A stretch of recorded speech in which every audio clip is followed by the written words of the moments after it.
for that introduction, and thank you for all the work you do as Shadow Business Secretary in developing our industrial strategy, which I'll be talking about a bit later. You're also a brilliant MP for Salford, where today the Shadow Cabinet meets, and I've already had a message from Andrew Gwynn saying he likes the idea of coming to Shadow Cabinet meetings by tram from his home, and so I think it's a bid to meet here every week. Is that correct?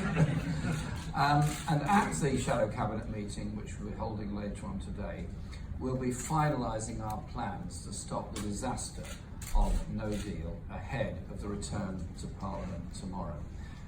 That's why I was keen that we have the meeting here today to go through all of that, but also to go through our strategy and our offer for the country as a whole. We are just a couple of miles from the site where 200 years ago last month, the Peterloo massacre took place. Working class people demanding democratic representation in Parliament. They were met with brutal force and carnage from the authorities as they were cut down by cavalry. As Shelley pointed out in his wonderful poem, The Mask of Anarchy. That was part of the price paid, to win the democratic rights that we all have in this country. We should never forget those that suffered so much that we might live in freedom in the future.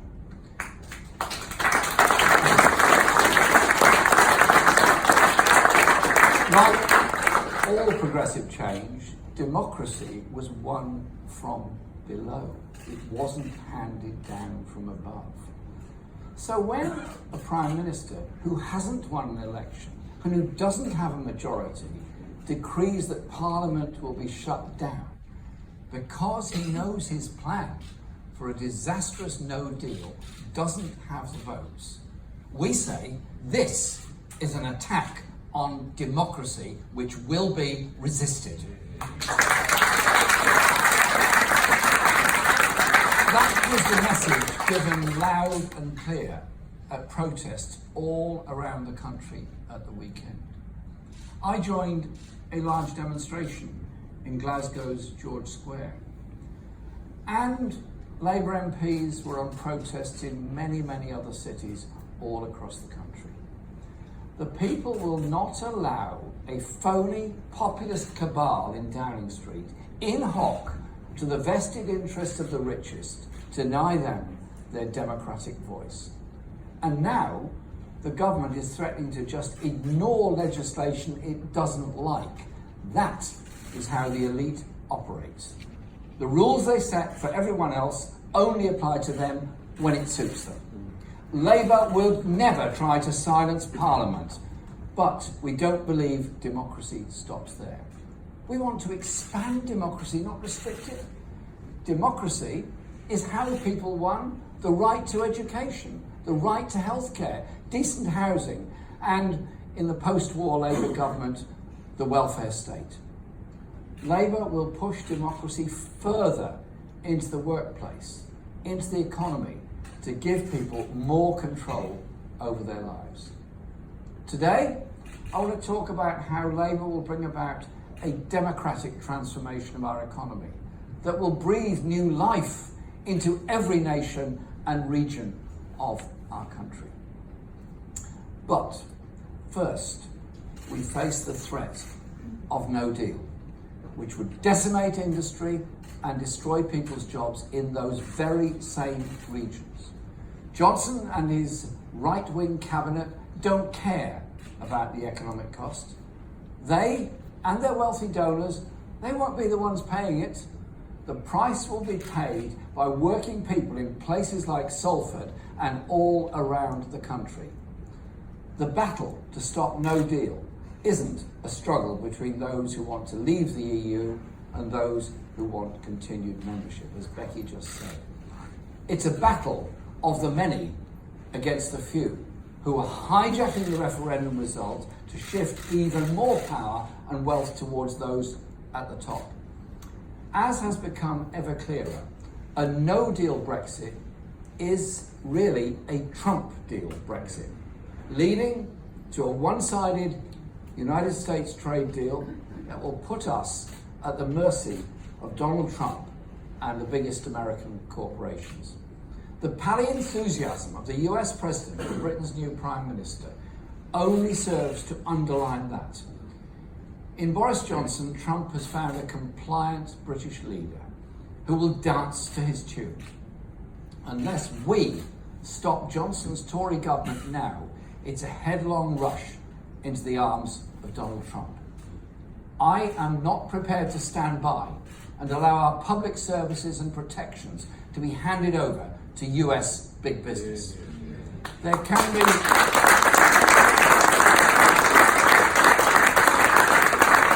no doubt about the damage no deal will do to our economy. You don't have to take my word for it. For example, the Society of Motor Manufacturers and Traders says it will lead to death by 1,000 cuts in the car industry as new work seeps overseas. So who do you trust on the impact of no deal?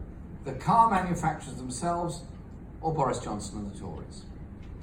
The Food and Drink Federation says shoppers will notice shortages of some foods within weeks of no deal. Again, who do you trust?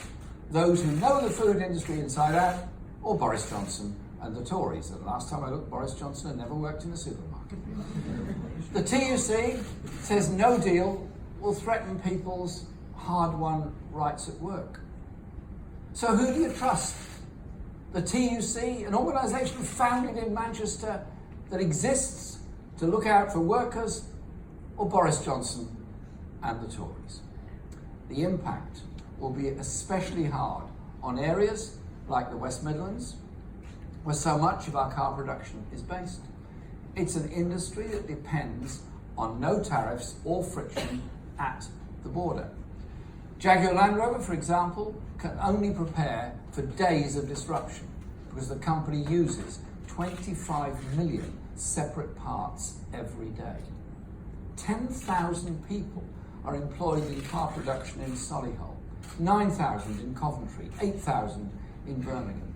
Think of those workers and the stress and worry they're going through as they watch the Tory government charge towards an outcome that risks destroying their jobs. Imagine the damage to their communities, to that region, if that happens. It would tear the heart out of the West Midlands.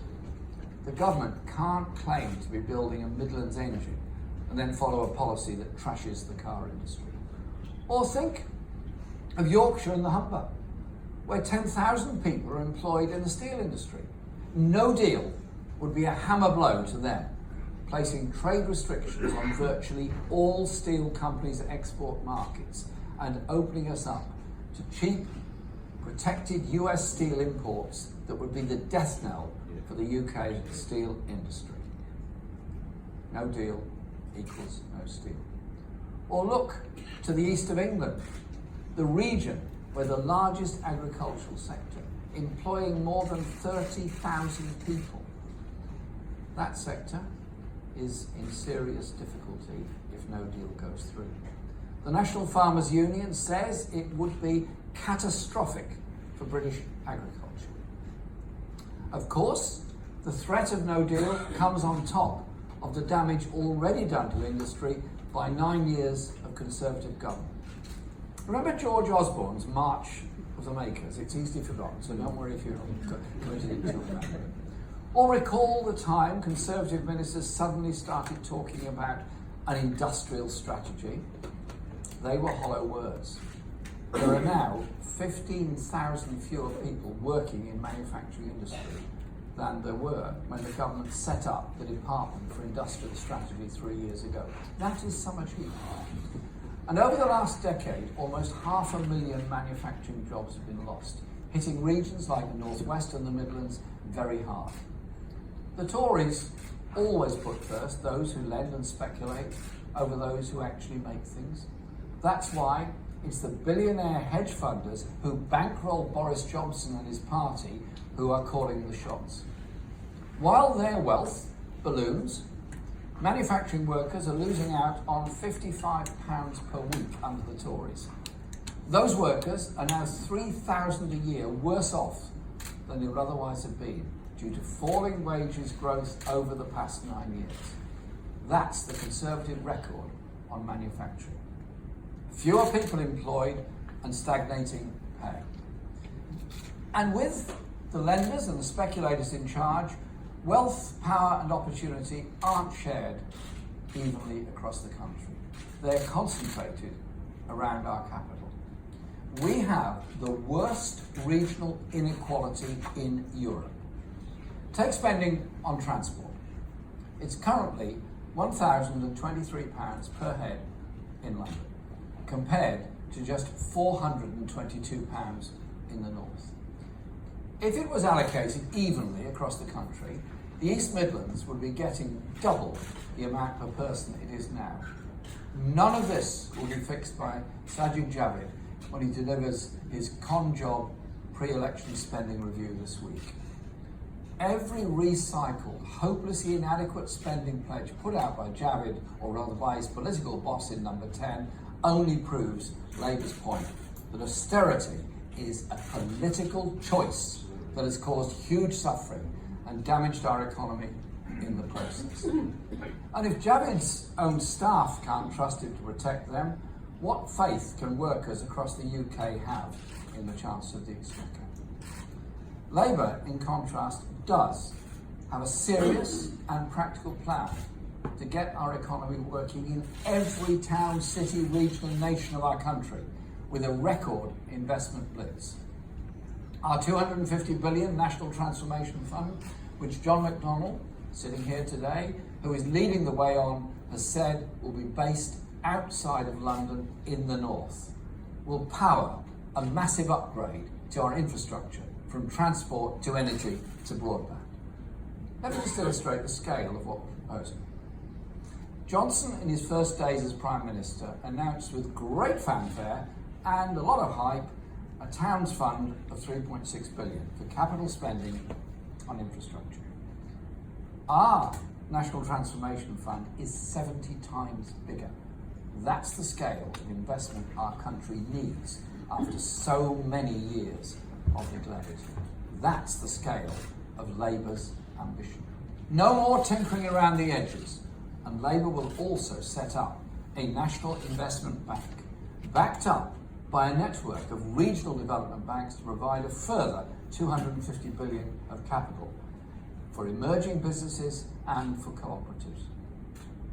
The regional banks will have elected representatives, local stakeholders on their boards, allowing each region to rebuild its economy in its own terms, devolving economic power and getting the money where it's needed, what Andy Burnham often talked about when he was in the shadow cabinet. Take the southwest of England, which has some of the lowest paid areas in the whole country. That's why they need real economic power to take decisions locally, to deliver good jobs to their region, and why a Labour government would underpin that with a real living wage of £10 per hour by 2020. And we'll establish a new post bank operating out of post offices, stemming the tide of post office closures and helping to revive our high streets. As a national network with hundreds of branches in every region, the post bank will play a role in rebalancing our economy, with deposits in prosperous parts used to back loans to businesses in more deprived areas. For decades, politicians have told us the economy is beyond democratic control, like a force of nature that can lay waste to entire communities, and we just have to grin and bear it. It's an idea that suits the super rich and the corporations hoarding the wealth that we all create, because it makes change seem impossible. It demotivates people, it disempowers them. But it's not true. Through voting, through democracy, you can change in whose interests the economy works. Labour will extend democracy to the workplace through collective bargaining, workers on boards, and our inclusive ownership funds, which will transfer billions of pounds into the hands of workers, who are the real wealth creators. And when I say Labour will invest $500 billion, that's not just an abstract number on a financial spreadsheet. It stands for an economic transformation that will change your daily life. Investment on that scale, directed through a real industrial strategy, means good new jobs where you live. With a serious strategy and a radical Labour government, the economy can be a tool in our hands rather than the master of our fate. And that means we can restore prosperity to regions of our country that have been held back for too long. Let me give you a concrete example of what it will mean. Labour will invest in Crossrail for the north to link our great northern cities, from Liverpool in the northwest across to Hull in Yorkshire and up to Norfolk.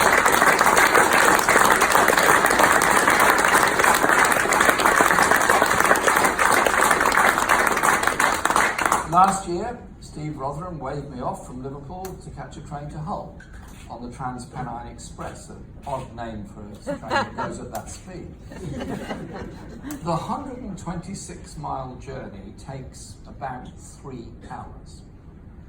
But if I went from London to Paris on the Eurostar, the 286-mile trip would take 40 minutes less.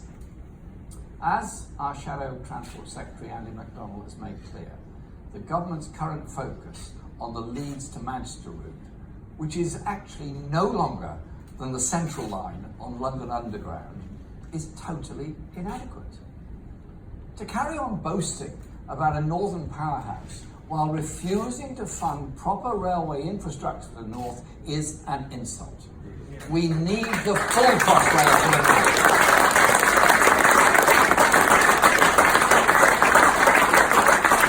As local government leaders and mayors, including Andy Burnham, who's here, Joe Anderson, who's here, and Steve Rotherham, who's here, have called for, to ensure the north is no longer held back. Where this government fails, Labour will succeed and power up the north. A real industrial strategy and a serious economic plan will allow the government to prioritise what matters most. And nothing is more important than the climate emergency. This, as Becky pointed out, is the biggest crisis facing humanity, globally, nationally and locally. Rising sea levels and toxic air are as much of a threat here in Britain as anywhere. And just down the road, here in Salford, the university is at the leading edge of energy research and energy conservation, and I compliment them on the great work they've done, and I thank them for the visit I took to see their work. By directing investment to green technologies and retrofitting houses to increase energy efficiency, we will create jobs and reduce our harmful emissions at the same time.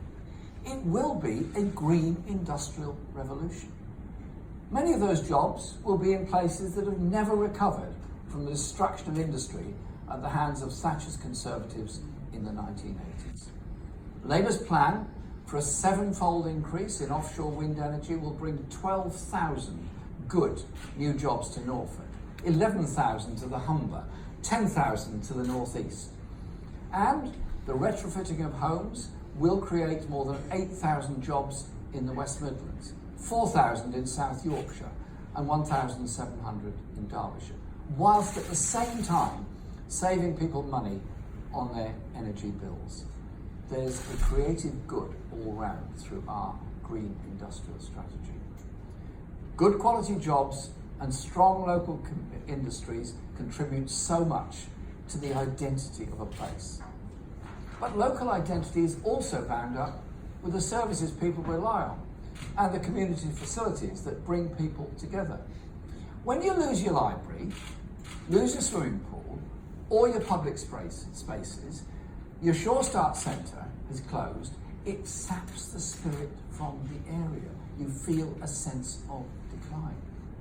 A sense of place is important, but it's been lost because of the gutting of local government by the Tories. And there are many councillors here who go through horrors every week of trying to work out how they're going to maintain services without sufficient funding from central government.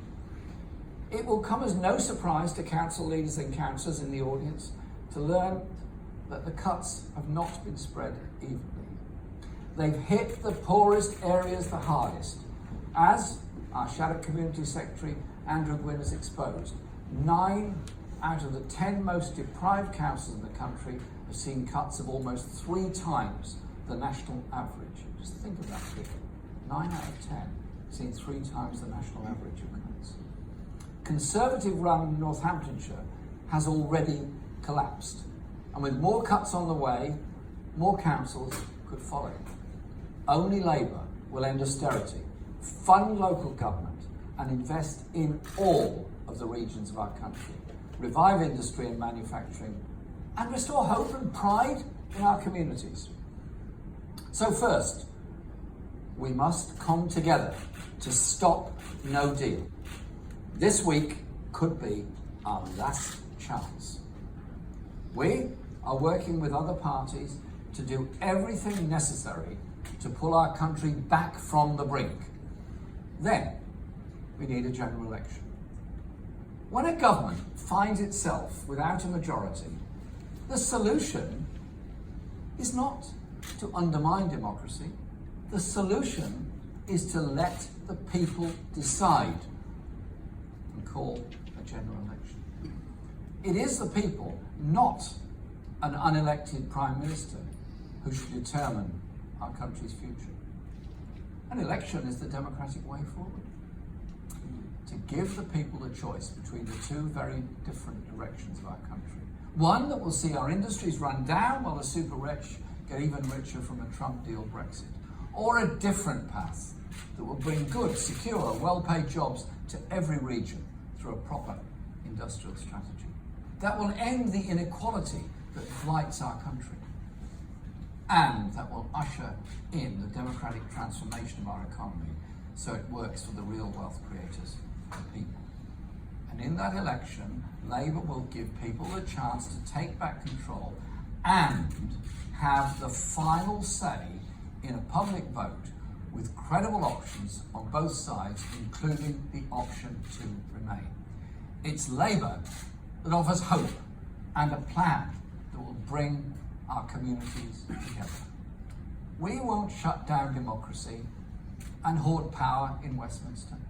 We'll spread wealth and power to every region and nation of our country. Thank you.